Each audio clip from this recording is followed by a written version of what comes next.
masih bersama saya dalam program Interfaith ada di Mata Milenial Indonesia TV, Matanya Indonesia. Masih dengan saya Sultan Rifandi dan juga Pak Mul. Kita tadi sudah disinggung mengenai wawasan kebangsaan. Sebagai umat beragama, kita tidak bisa memungkiri kita juga punya identitas keagamaan masing-masing. Kita punya keyakinan masing-masing, Pak Mul, ya. Kita punya kepercayaan masing-masing, dan tentu saja atas kepercayaan yang berbeda-beda tadi, kita dikerangkakan dalam satu kerangka kebangsaan. Langitnya sama, tanahnya sama, buminya sama, kan gitu kira-kira Pak Mul. Tapi tentu perbedaan keyakinan ini harus dikerangkakan pada kerangka kebangsaan, itu kan tidak mudah Pak Mul. Jangankan beda agama, kita beda intonasi bahasa saja itu bisa jadi. Orang Sunda dengan orang Batak itu kan beda ya Pak Mul, ya. Salah paham. Bisa jadi salah paham. Nah, perlu adanya pengetahuan, literasi, kecakapan dalam hal seperti ini. Nah, bagaimana dalam perspektif Konghucu menyikapi wawasan kebangsaan dengan segala macam perbedaan? Ya. Baik, kalau bicara wawasan kebangsaan menurut kami ya, kita kembali dulu sebelum lahirnya Indonesia tahun 1945. Indonesia kan belum lahir. Ya, kita berjuangkan untuk melawan kolonialisme, penjajahan, ya. Kita bisa bersatu.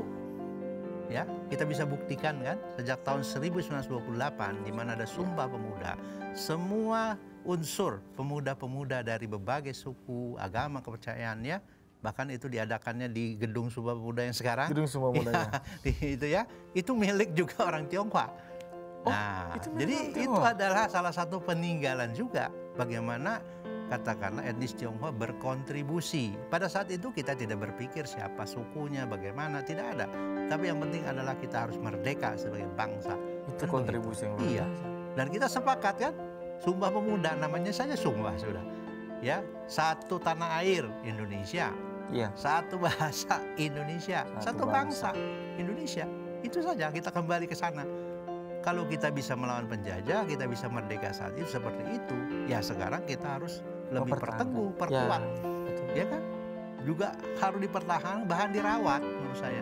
Jadi kita jangan sampai terpengaruh oleh ya katakanlah usaha-usaha provokasi ya yang menyebabkan kita ini akan tercerai-berai. Begitu kalau menurut saya. Apapun agama kita, apapun keyakinan kita adalah bangsa Indonesia, mencintai tanah air ini sebagai tanah air kita. Bahkan kalau kita dengar salah satu ajaran yang sering sekali kita dengarkan dari Nahdlatul Ulama katakanlah gitu ya kan, hubbul watan itu minal iman. Mencintai tanah air itu bagian dari keimanan. Di kami sama ada di dalam kitab Mengce ya. Jangan tinggalkan tanah air itu hanya karena kepentingan pribadi atau golongan. Ada jelas-jelas sekali. Ya, maka dikatakan cintailah tanah airmu itu. Di mana kamu berpijak, disitulah bumi diinjak dan langit dijunjung. Seperti itu ya. Jadi kalau kita praktekkan di dalam kehidupan kita sehari-hari, kami memang suku dari etnis Tionghoa, tapi kami adalah bangsa Indonesia. Ya. Seperti itu. Kami lahir di Indonesia, kami juga makan dari bumi Indonesia, dan kami akan mati di Indonesia. Dan dikuburkan di bumi Indonesia. Harus seperti itu. Menurut kami ya. Tidak boleh ada pemisahan. Tidak boleh. Kita tidak merasa lagi, ya mohon maaf ya kalau orang mengatakan orang Cina, kami bukan orang Cina. Orang Cina ada di Tiongkok. Betul. Kalau kami dikatakan etnis keturunan, ya. Karena nenek moyang kami pastinya berasal dari sana gitu. Tapi kalau kami sudah dari Indonesia, ya semua. Kami orang Indonesia. Kami orang Indonesia. Beragama Konghucu. Betul. Kemanapun kami pergi, kami dikatakan orang Indonesia. Paspor kami Indonesia. Ya kan? Ya sepertilah katakan atlet badminton yang banyak mengharumkan nama bangsa itu kan. Mereka tidak lihat siapa, benar. Tapi kan berjuang untuk merah putih, betul, ya kan? Betul. Nah, itulah harusnya kita selalu bangkitkan ya seperti ini. Memang, iya kita cukup aneh ya Pak Mul. Ya. Jadi ketika di beberapa sisi banyak orang yang secara tidak sadar energi rasisnya begitu luar biasa dikeluarkan. Tapi dalam beberapa hal, ketika Marcus Gideon itu memenangkan badminton, kita nggak perlu apakah dia agamanya apa, keturunan apa, begitu ya. Ya, karena ketika Indonesia mau merdeka pun ya, yang kami tahu dalam sejarah itu ada 4 orang Tionghoa juga di sana yang ikut di dalam BPU PKI, ya kan? Artinya semua golongan, semua berkontribusi dalam hal ini untuk merdeka Indonesia.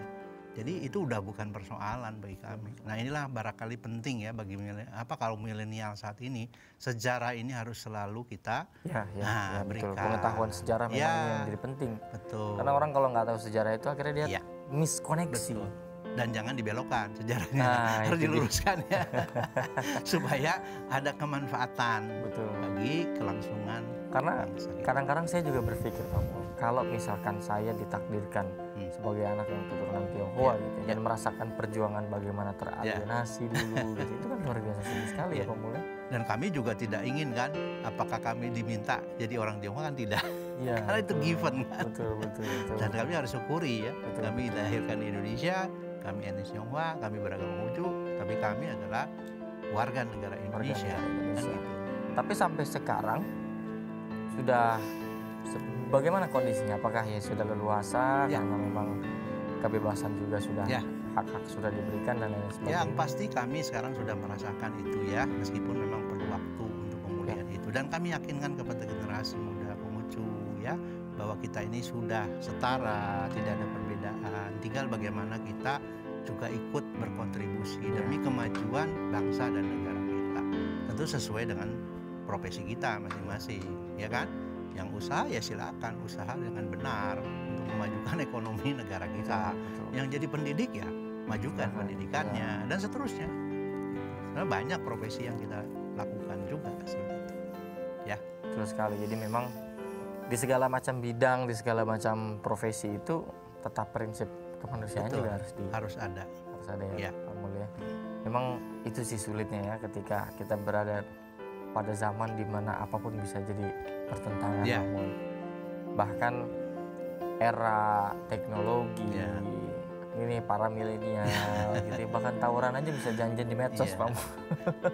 Padahal sesama agama Islam, kadang-kadang sesama agama tertentu gitu ya. Nah ini yang mungkin bagaimana menciptakan perdamaian itu dalam diri sendiri dulu deh Pak Mul. Ya, kalau dalam prinsip Konghucu jelas sekali ya. Jadi yang paling pertama itu kita harus mencukupkan pengetahuan. Apa yang dimaksud mencukupkan pengetahuan? Ya kita harus punya wawasan yang luas gitu, tidak sempit gitu. Akhirnya kan kita tidak apa namanya ya, tidak inklusif atau eksklusif kan. Nah, jadi wawasan kita harus diperluas. Kemudian kita juga harus membina diri kita, ya kan? Kalau kita sudah mampu membina diri kita, baru bisa membina keluarga kita, seperti itu, ya kan? Barulah kita dapat kepercayaan. Nah, kalau keluarga-keluarga ini sudah teratur dengan baik, masyarakat pun juga akan damai, tidak akan terjadi pertentangan, bertentangan, rukun, harmonis, seperti itu. Negara pun juga nggak pusing, ya kan? Kita akan menurut kepada apa yang diberikan kebijakan oleh pemerintah, karena pemerintah pun dipercaya oleh rakyatnya. Artinya memang kembali ke individu dan keluarga tadi. Iya. Terus untuk menciptakan perdamaian dunia ini, dari situ juga akarnya. Ya, akarnya dari situ. Tadi dulu jangan dijawab dulu Pak Mul, kita akan kembali lagi bersama setelah ini tetap di Interfaith di Mata Milenial Indonesia TV. Matanya Indonesia.